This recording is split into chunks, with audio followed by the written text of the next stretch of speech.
In everyday optometric practice, you will use a non-contact tonometer to measure your patient's intraocular pressure.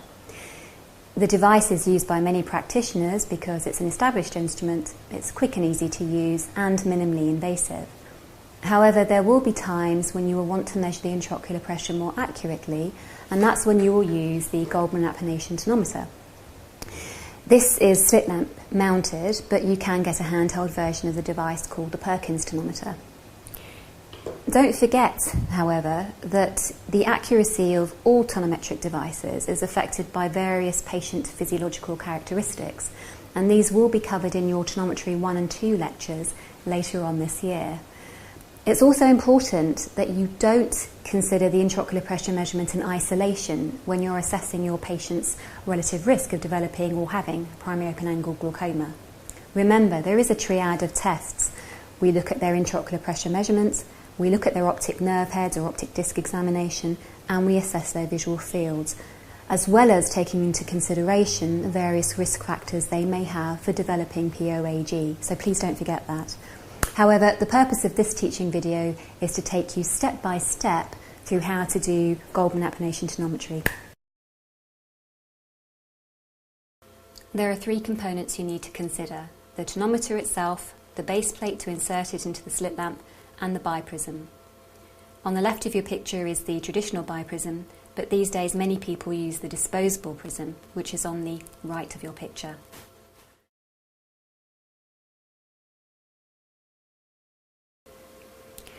To anaesthetise the cornea, you can use proximethicane or binoxonate hydrochloride. Proper name is oxybupropion. We also have to instill fluorescein into the eye, and you can use a fluorescein minim or wet a fluorette with either saline or binoxonate, or whichever drop you're using.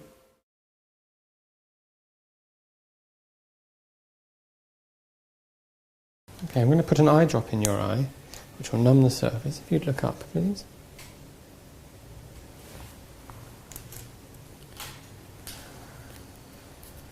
And next I'm going to use the fluorette to add some fluorescein, which will aid my measurement of intraocular pressure. Again, if you'd look up. Well done.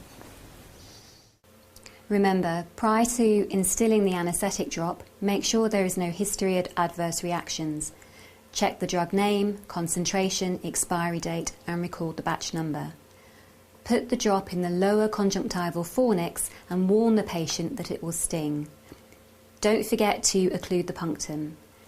Also, please don't forget to instill fluorescein. And it's sensible to also check corneal integrity prior to and after the procedure. Okay, I'm going to check the intraocular pressure using the Gольdmanu applanation tonometer. Attaching the tonometer head,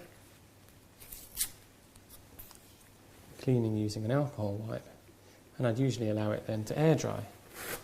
But to save time, I'm going to use a tissue here.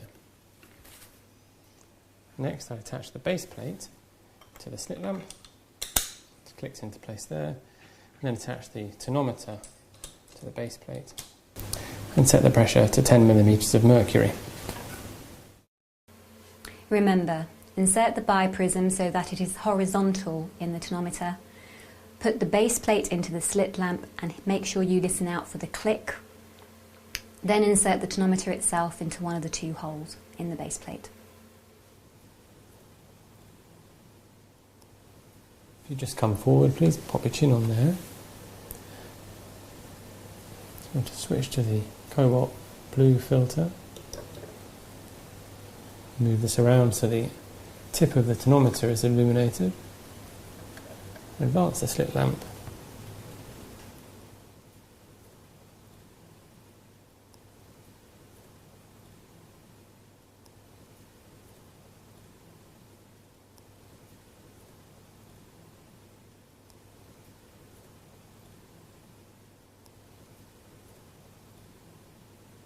Sit back, please.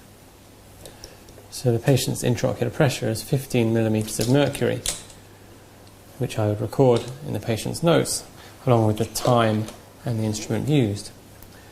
And if you just come forward once again, I'll just check the cornea is okay. following tonometry.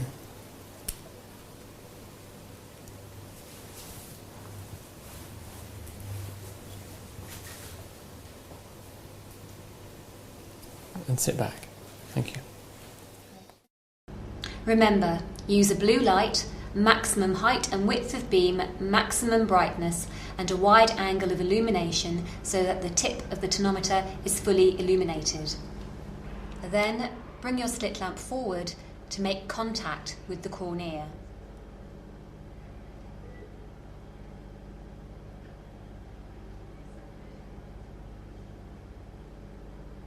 Adjust the height of your slit lamp to be sure that the rings are of equal height and width. To start with, pull the slit lamp back to make the adjustment, but when you become more proficient at the technique, you can do this whilst the tonometer is on the cornea. Then you need to change the applanation force by turning the dial. Turn it clockwise to increase the applanation force, and turn the dial anti-clockwise to decrease the force. This will have the effect of changing the separation between the two semicircles. Increasing the force increases the separation between the two.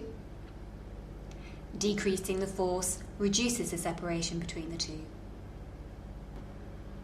The endpoint is reached when the inner edges of the upper and lower semicircle are just touching.